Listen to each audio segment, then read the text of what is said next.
Good afternoon, everyone. It is Sunday. I got to just adjust this. Sunday, August the 12th. A beautiful, beautiful day here at Ajax Downs. Talking Quarters, the show. I'm Nick Kukas, my host, Jennifer Morrison. And we got a lot of good races today. This is a really good betting card. If you're a bettor, today's the day you want to be betting at Ajax Downs, that's for sure. Yeah, no, I was tweeting out, especially the late pick 3 today with the good fields, and they're very hard races. I noticed that you guys are all catching up to me in winners. I was like 55% or something. Now I'm only 44%, so I'm starting to struggle here. The races are getting very competitive now. Horses, the forms all coming together, and the races are tough. And I think there's going to be some nice payouts today, and so it'll be pretty exciting to see who wins. And we have the Ontario Sires Derby trials. Look at it. It's Derby season. See, talk Derby to me. Yeah, talk Derby to you. Derby season. We'll be talking Derby to you, all right. Yeah, the late pick 3 is actually very interesting. And, of course, my namesake, Fast Streaking Nick, is in the pick 3 yes, today. He is. Chelsea Willick and Joe Tavares. And Joe Tavares had a really good day last Sunday. Yes, he did. Let's start off the day. Race number 1 on the card is maiden 2-year-olds going a distance of 300 yards.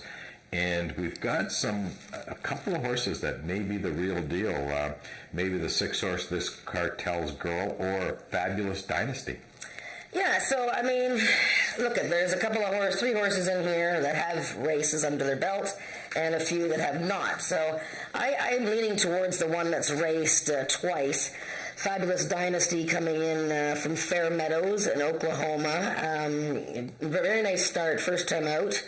For trainer Clinton Crawford. Last time at Fair Meadows, I watched her replay. She didn't have a very good start. It was kind of awkward, but the second place finisher from that day came back to win the final of the Speed Horse Futurity, and that was a trial there. So, look at these horses that Tom Dunlop is bringing in for Rick Crispy out of town. They're all doing well, so that horse has to be considered. I see you picked This Cartel's Girl. This is a black filly by the Grade 1 winner, Favorite Cartel. Look, this is a very good stallion who gets 17% 2-year-old winners. So this horse has got the breeding. The workouts are definitely there. The mare only raced twice. She hasn't produced a winner yet.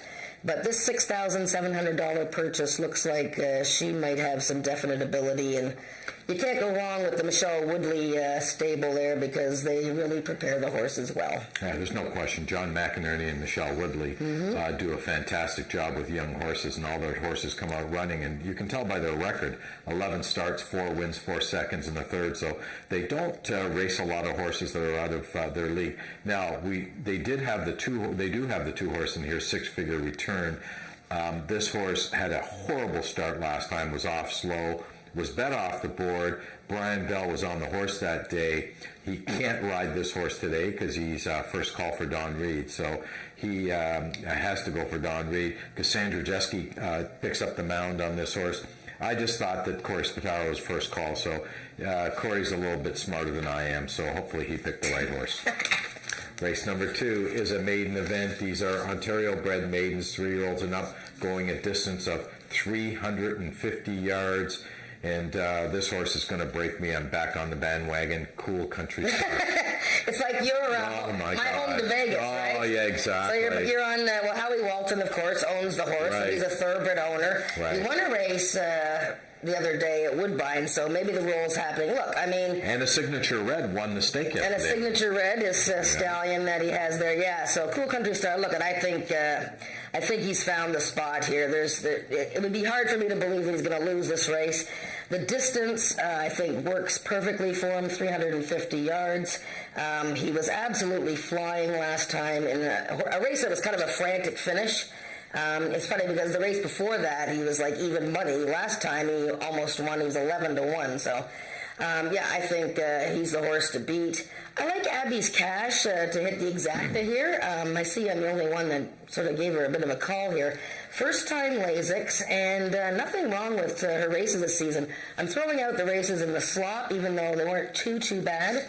And, before that, she stumbled at the break, and then first time out, was the first time out of the season. So I think Abby's Cash can fill the exacta there with Cool Country Star. I went with the other Peacock Cattle Company horse trained by Joe Taveras, who's on a massive roll. He was on a really good roll last Sunday, had a good day. He actually called me the next day, and he was out of town. He wasn't even here. So, but he had a hot day last week, and this horse ran a huge race last time. Lost to a horse called Smoking Gun. Oh, the one horse, okay. Yeah, so, I think Hanover Hill Stolly has a big shot in here. So if you're looking at betting your pick 5 today, which is our favorite bet, I might go a little bit deeper with the 5. I might go 1-3-5, but who knows? Maybe you're right about the 4 horse. Race number 3 is the second leg of the pick 5 and the first leg of our first pick 4 on today's card, and also the first of the 2 Ontario Sire Stakes Derby trials. 10,000 the purse in here, 350 yards the distance, and this is a very, very interesting race. I went with the 3 Firing Red Jess. Well, I think you went with the horse that's going to be 3-5 in this race, Nick. A chalk play. Yeah, and I'm going to show you why. This horse not only is offspring of Easily Holland, really good horses, but there's a whole bunch of them running today. I can't even think of it. It's All Good is one of them, and Hickerson's another one who's an excellent horse. Firing Red Jess should be winning 3 in a row here. Let's watch him from the 10 post in this big allowance race last time against Ice Witch. He's on the very far outside. And this was a pretty messy race. Oh, there it goes. Oh, whoa, okay. So, it was a bit of a bobble at the start. It wasn't the smoothest start, just his feet, so the dirt broke out from underneath him. We're going to wait for the pan shot because you're going to see the way he closes here. Now, the horse that wins this race, Ice Witch, is a very good horse. Very good. He's a 4-year-old, so he's not eligible for the Derby. But look at on the outside here. Firing Red Jess. This is for owner George Coleman and trader Scott Reed. He's still a little bit green, I find, but he just powers.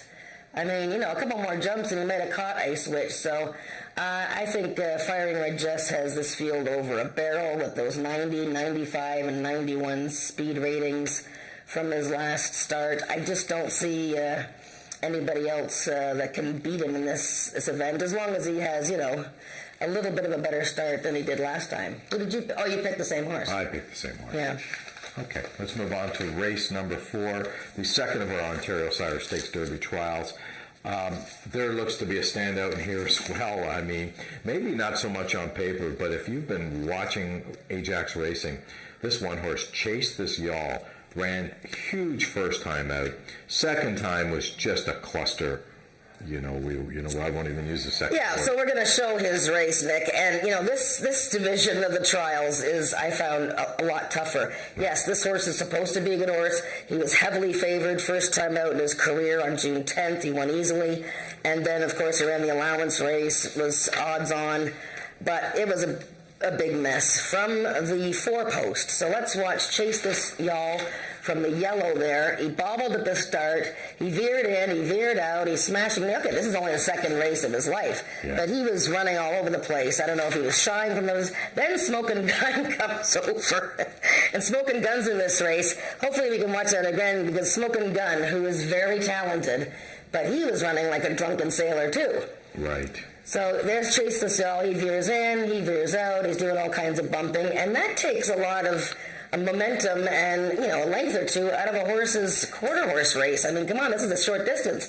Smoking Gun wins the race, but he had veered in and caused some horses to shy. He was deemed guilty that day, so he was disqualified. You can see a horse lost his rider. I believe that's Panther Cool. This was a really messy race, and I expect Chase This Y'all with a better start. And not much trouble, but he's got the rail today. So I thought, he's still young and learning. I'm going to go to the outside and pick some horses on the outside here. And I picked Eleanor, and I know she's coming off of a little bit of a layoff, and that's only because she was scratched because of. I believe it was slop or something. It was a sloppy track. So, she's been running an open company. She's now in an Ontario sired race. She's lickety split. I love the fact that she's moving from a race where she had the 2-hole and moving to the outside. I just think Eleanor is perhaps the best horse in the race. I like Smoking Gun. And look, I'm not going to say much about Hellfire's Mistress because trainer Carol McIntyre is going to get on my case again, because this is one poor horse, all right? She has had so much bad luck in her 5 races this year. Last time she was completely smashed at the start. It won't surprise me when Hellfire's Mistress wins. It'll just probably be when I don't pick her, which is today. Speaking of bad luck, Heather's with the guy that's had a lot of bad luck with women all his life, Barry Wood. Oh, jeez. Thank you, Nick and Jen. So I am here with Barry Wood. Now, Barry, when did you start training and owning quarter horses? Roughly 50 years ago I started. When I was 18 years old, 19 years old I started. Oh, so about my age. Yeah. So how's your year going so far with your horses? Not too bad. We've had 4 wins. We've had a lot of seconds, a lot of thirds. And I always tell the owners, if you win a race, savor it, because it takes a long time to win another one. So. Yeah, very good advice, actually. So I hear that your favorite horse is Channel Islands Flyer, who is racing today. And what do you think of their chances? I think he can win today. He had a rough go 2 weeks ago. Actually, the first time in a couple of years that he's had a real bad start, come out slightly to the left, and then he got banged around. And then Tony just sat on him. But other than that, this horse gives me 110% every time out.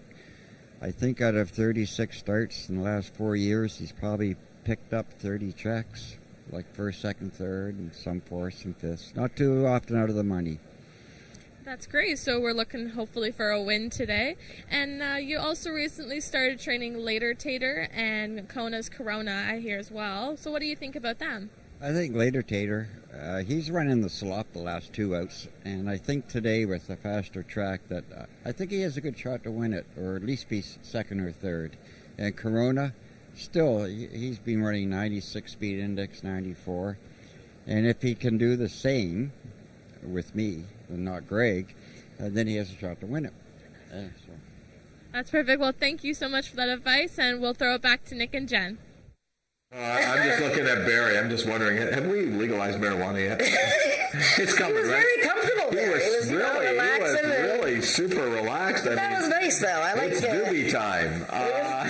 We love Channel Islands Flyer, though. What a great horse. Okay, let's change the subject. Let's go to race number 5, an allowance race for Ontario-bred 3-year-olds and up, which have never won right. 2 races.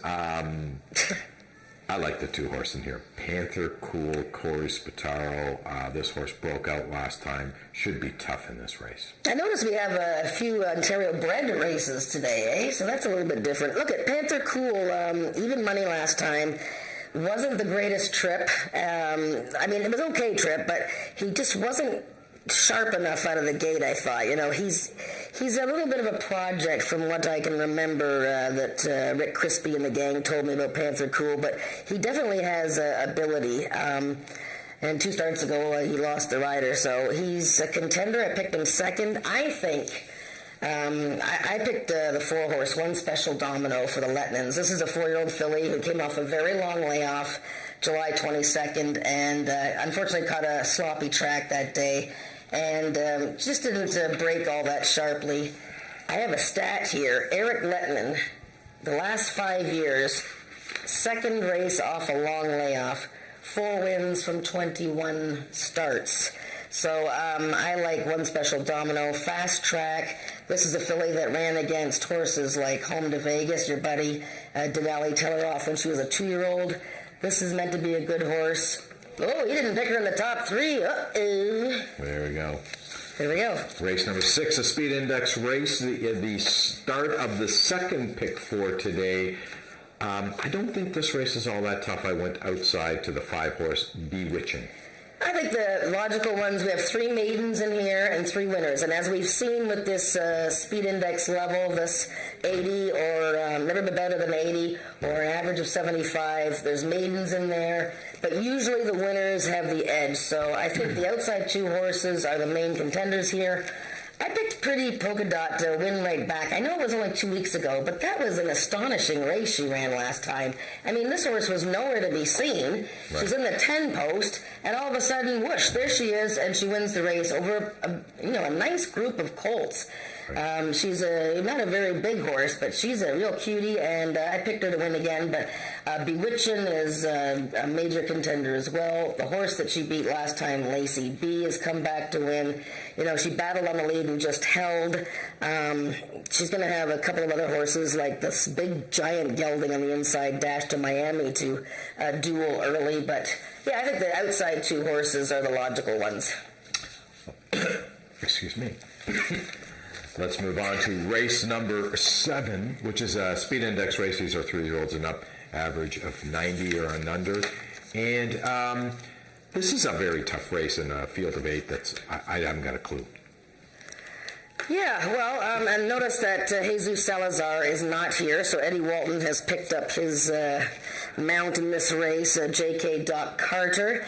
This is the first race of this late pick 3 I've been talking about, and it's very competitive. We heard Barry talking about his buddy, Channel Islands Flyer. Forget that last race. That was a disaster out of the gate. He got annihilated. He's always right there. Yes, he doesn't win very often, but he's hard to leave off the ticket. I went with Speedocracy. Third start of the season. He's 3 for 6 at this 350-yard distance. I like the way he closed last time. This is a fun, he doesn't really look like a quarter horse Speedocracy. He's got long legs. He almost looks like a thoroughbred. I think he's sitting on a peak effort. I'm very interested to see how the 2-horse runs in here. Make Me Bodacious. She was the high point 3-year-old filly last year. Had a huge year, and she's been way past her best form this season, but still running decent enough against impossible horses like Feisty Icon. But yeah, I am leaning towards the 8. You picked the 5. I picked the 5, the flash Oh, the flash drive for the Letmans. Okay. Yeah, I did. Yeah, I think more improvement is coming from that horse for sure. Yeah, the horse the last 2 starts was in a sloppy track, and I'm not sure if that benefited the horse because it does come off a victory. It was 400 yards last time, and the horse did go wire to wire. I'm hoping this horse likes more than the sloppy track, and I don't know. This is just a tough race, and I'm not even sure how confident I feel in the selection. That's right. A late pick 3 is juicy. It is juicy. Let's move on to race number 8 because I'm more confident in this race. The 4-horse, fast streaking Nick, Joe Taveras. I love this horse. This horse has had 20 lifetime starts. 15 times has been in the 1, 2, 3. That's impressive. No, he's super. And look at the race he ran last time. Just a tremendous lifetime effort. Forcing Silky Senator, who is, had come off 102 speed index wins. So he's definitely a major player here. He does tend to finish second. So you can't sort of put all your eggs in that basket. And as you notice, I'm the only one that didn't pick him to win. I picked him second. I went with the later Tater. James Bogar has bought a couple of horses, and they're racing on the card today. I like this horse. He's a bit quirky, but I love the way he closed last time in the slop. He's been in the slop two races in a row, and before that he was a winner. I think he fits nicely. Yes, he's moving out of Ontario sired races, so it's obviously a step up in class, but I don't think you could ignore him. And the horse I overlooked was Kayanosa, the 5-horse, shipping in for Tom Dunlop. Coming out of a trial race, the Speed Horse 3-year-old Speed Horse Derby, and the horse that won his trial, came back to win the final with a 93. This horse has some nice back class, so I don't think you can ignore that horse. So I would say the 4, 5, and 6 maybe you could use in your pick 3. I think you've hit it right on. Very tough race in the late pick 3 stuff, which leads us to the 9th race, the final race on today's card. I jumped on the Barry Wood bandwagon in this race. He's got Kona Corona, and he's got It's All Good. I went with Kona Corona just because Corey Spataro has been riding this horse, and the horse has won 3 in a row. I'm looking for 4 in a row. And you can have him today for $10,000. Oh, can you let... you know what? I can come up with this money. I got about 100. Can you lend me 9,900 and we can get it? Yeah. Okay, well, I'll get back to you. I'll get back to you in a couple of years, maybe. Okay, all right. 10 years. Look, I picked Kona Corona. So did you. I see Dougie didn't, but picked him second. He's won 3 in a row. He's won at 110, 250, 300. I mean, he is just razor sharp. And last time he beat It's All Good, who, by the way, is out of that mare, Easily Holland, who is just a tremendous broodmare. But Kona Corona in for 10 off the private purchase. I don't see him being worse than second here. Doug has picked the 6. That is All Begun Flying. Interesting. She came off a layoff last time. She's a speedy type that started the year strongly. I'm not sure she's quite up to these. I like the 4 horse. The 4 horse is Scratch, Trey Fortune. And the 7, It's All Good. So I think Barry Wood has a good chance to be 1-2 in this race. That'd be nice. That'd really be nice. Anyways, that's our show, Talking Quarters today. We'll be with you all day. There's 11 minutes to post. We'll take it up to Frankie for the changes on today's card.